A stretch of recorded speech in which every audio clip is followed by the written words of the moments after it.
To convert your click bar from a 4-line quad control into a 5-line fifth element, unroll the lines of the click bar and lay them out the same you would for rigging.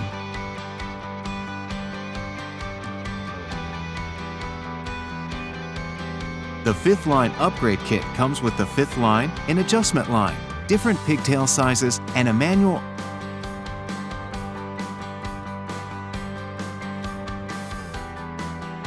Unroll the 5th line and connect the lower tail of the red front line from the 5th element upgrade kit to the small metal ring at the end of the D-power line.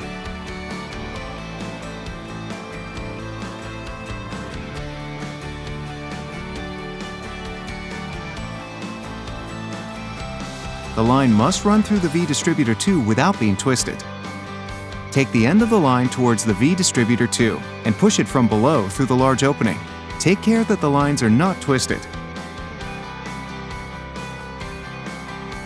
Remove the red pigtail from your safety line, red and blue safety line, and replace it with the blue pigtail from the 5th element upgrade kit.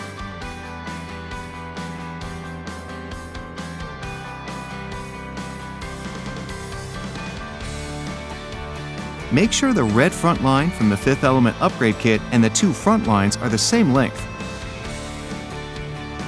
If this is not the case, the length can be adjusted via the different settings on the pigtails or the adjustment line.